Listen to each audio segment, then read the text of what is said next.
Please subscribe the channel and don't forget to click the bell icon.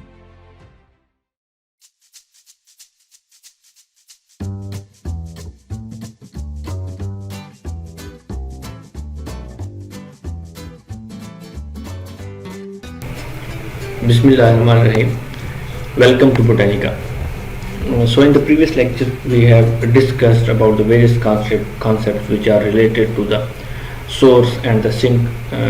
What are the different organs and behaving as a source and sink, and what are the different conditions where these properties can change, and the one leaf or the one organ which was first before it was behaving as a sink, and now it will become a source.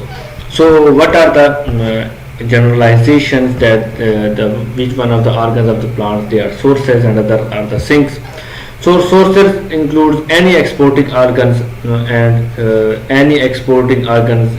When we talk about the exporting organs, so as far as the leaves are the major sites of photosynthesis, and they are preparing the photoassimilates for themselves as well as in excess for other parts of the plant. So when we talk about the exporting organs, so mainly in the growing condition, in the natural condition, we are talking about the leaves, because they are the actual site of photosynthesis, major site of photosynthesis. Photosynthesis is occurring also in other parts of the plant, like we have also green stems in some plants and some other parts of the plant which are also capable of carry out photosynthesis. But as far as the leaves are concerned, they have the major function to produce the food for themselves as well as for other species, so that are capable of producing photoassimilates in excess of their own needs. So in the previous lecture we have discussed that organ, those organs which are able to synthesize food for themselves, as well as the food is excess and the excess food is transported out of those cells or out of those tissues, so that cell or that tissue will become a source. So as these leaves are major sites of photosynthesis, there is a bulk of photosynthetic machinery present in the leaves, so that's why they are able to synthesize food for themselves as well as for other parts of the plant. So that's why in order to make the food supply available to other parts of the plant, the food is transported out of the leaves to other part of the plant. So that's why these will become new, they will become sources. The term photosynthete refers to products of photosynthesis. So as we discuss about the photosynthesis, the term photosynthete or the photoassimilate, these are the two terms which are used for the products of photosynthesis, and the product, not the products of light reaction of the photosynthesis, but we are talking about the product of dark reaction of the photosynthesis, as these two reactions are dependent upon one another. So that's why we talk only about that, what is the output for photosynthesis of the plant. As NADPH and ATP, which are produced in the light reaction, they are used in the dark reaction. So these ATP and NADPH are not important, are not formed, are not synthesized for as a full purpose, but they are synthesized to carry out the Calvin cycle. So that's why we are not talking about those. So photosynthetic or the photoassimilate is that compound which is formed by the process of carbon fixation in the Calvin cycle, and that is mainly the 3 carbon sugars. So these are the photosynthetes which are then converted. So these refer to either they are photosynthete or they are photoassimilate, they are referred to the products of photosynthesis. And another type of source is a storage organs during the exporting phase of its development. So we study that there are chloroplast, amyloplast, leucoplast. So these are different types of organelles which have a different type of function. For example, chloroplast has a photosynthetic function, and there are other types of plastids which are involved or which are responsible for the storing of food. So what happens when there is an excess of food formed by the leaves? So the excess food is exported to the storage organs. So there are some organs which are formed or which functions to store the food for the next generation or for the time where when the photosynthesis will not be there. So that food will be used to meet the food requirement of the plant. So those compound where the food has been stored previously, now they are exporting food to other parts of the plant. Now they will also become a sources. So sources are not only the leaves but those organs as well which have stored their food previously in excess, and now the food is the plant is in need of food. So the food will be exported from these storage organs to other parts of the plant. So that's why it will become a source as well. For example, the storage root of biennial wild beet is a sink that the growing season of. So is a sink during the growing season. So what will happen when there is a growing season, first growing season of this beta meridemia? So it act as a sink, as the food which is synthesized by the leaves, it is exported out of the leaves and it is driven or it is translocated toward the sugar beet, root of the sugar beet, where it is stored for the next season. So during the growing season, the first growing season, it acts as a sink, and when it accumulates sugar received from the source leaf. So when it is receiving sugar from the source's leaf, so it will become it will act as a sink. But what will happen when there is a need of that particular food which is stored there in the storage organ? So during the second growing season, the same root become a source. Why it become a source? Because the food which is stored in the form of a starch, so it will be broken down and the food in the form of a glucose or sucrose will be exported to other parts of the plant. So now as there is this cell, the food which is produced in the sugar beet cell, it is it is in excess of these cells. So that's why it will be exported and now it will become a source. So this is the case that we are not making generalization that roots are always the sink and the stem and the leaves are always the sources, but this is not the case.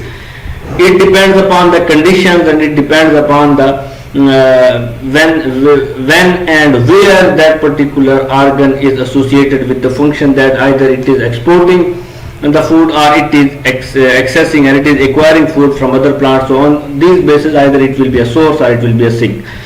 So the sugars are remobilized and utilized to produce a new shoot, which ultimately become reproductive. As there are some biennial plant, and what they do, they in the first growing season they accumulate the photosynthetic leaves, prepare food, and they accumulate that prepared food in their root, the tap root, and in the next season that food which is stored in the form of in the tap root, it is used or it is utilized to form the reproductive structure of that plant. So that food is stored for the to allocate that food toward the reproductive structure. So that's why the root was acting as a sink as the food was stored there, and now that root is acting as a source because the food is exported from the root to the reproductive structure, so that they will function properly and normally. So now it will become a source.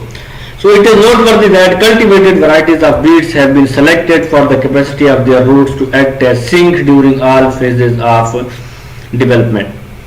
So we have beets which are used for their capacity, as the human, we are concerned only with the yield of those beets and the food which is stored here in their roots. So those species which are capable of storing more food in their roots, so they are beneficial for us. So that's why we are concerned with those varieties which are able to store food in all the process of development. So more food, if the more food is stored in their roots, so they will be more beneficial for us.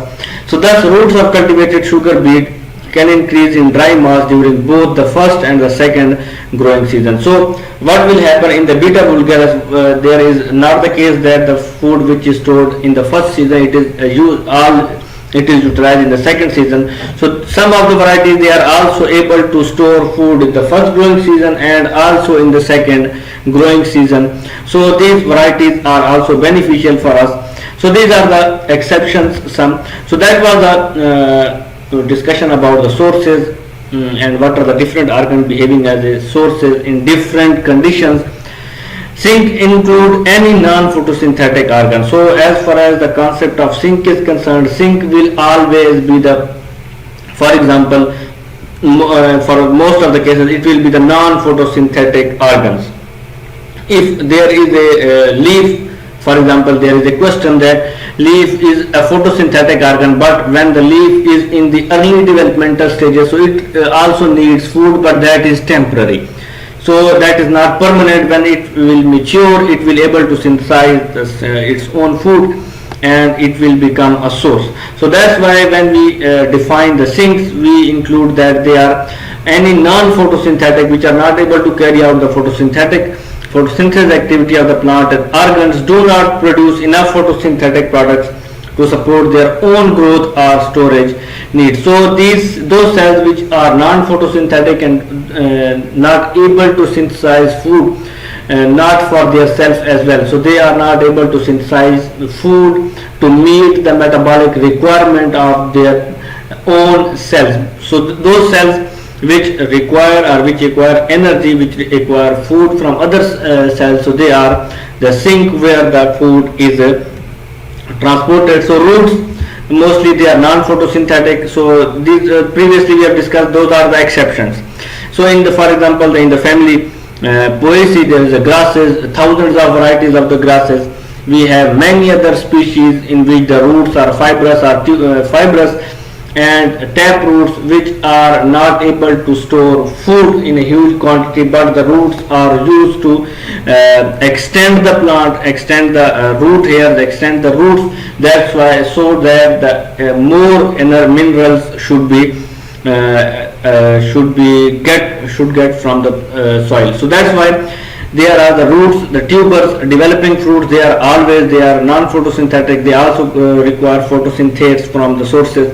And immature leaves. So these, as far as the leaves are concerned, so always when we are talking about the leaves in the sink, so they will we are going to write immature, because the mature leaves are always sources. So which must get food or carbohydrate for normal development. So these are all the example of sink tissues. So both girdling and labeling studies support the source to sink pattern of translocation in the phloem. So as far as the mechanism of translocation is concerned, so all the experiments which have been carried out till now, they support that there is a source to sink pattern of translocation in the phloem. So what is the mechanism of translocation? How the food is translocated? What are the different factors which are responsible for the translocation of food? That is another topic. So here we are only talk about the sinks.